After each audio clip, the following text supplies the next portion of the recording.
47-годишниот Томе Зафировски веќе 4 години е на диализа.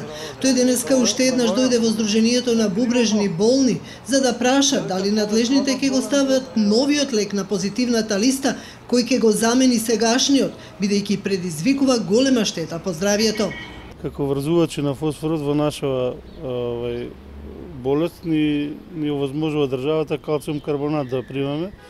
Меѓутоа, од самиот калциум карбонат се јавуваат калцификати по коски и по други органи, во срцето и други органи. Така да има еден нов лек кој се вика Ренагел, односно не е нов, кај нас не е застапен на позитивна листа, додека на запад сегде го има на позитивна листа и пациентите се многу подобри од тој лек, односно подобар врзувач на фосфор и нема нус појави.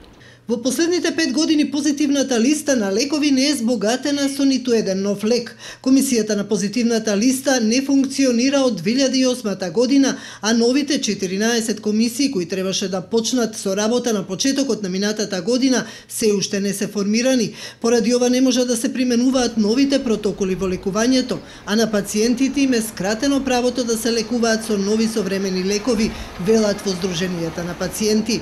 Надлежните формираа комисии за ажурирање на позитивните листи на лекови. Пациентите со тоа очекуваат дека состојбата ќе се подобри. Меѓутоа, не гледам нешто да се направи многу во тој правец.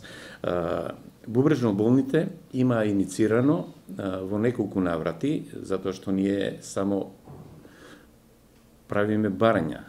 Меѓутоа, надлежните тоа треба да го процесираат низ каналите на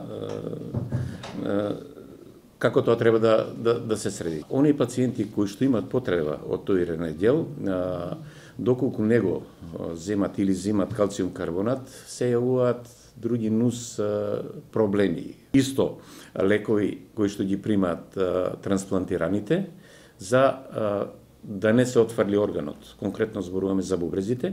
Значи, тие лекови морат подолг период да ги примат и за нив имаме информација од пациентите кои што кажуваат дека месечно плаќаат партиципација до 2500 денари, што е висока за ова и сите тоа не може да си дозволат, а е неопходен да се зачува трансплантираниот орган. Од Сојузот на диабетичари на Македонија предупредуваат дека со ова им е скратено основното човеково право на пациентите, правото на лекување. За презент сите овие мерки треба сите чинители во општеството да учествуваат, од влада, невладени организации, бизнис секторот, министерства, се што функционира као орган, као систем во државата треба да се стави во функција на превентивно делување против диабетот, на тој начин и ќе се намали број на диабетичарите, а и трошковите кои се енормни за една држава ќе се доведат до еден така разумно ниво. Не само да се ревидира,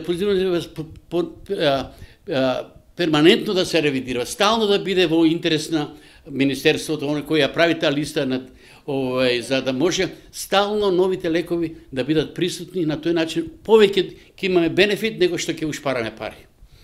Засегнати се и странските фармацевски компании кои не можат да се пробијат на македонскиот пазар со лекови, но најголеми губитници се пациентите.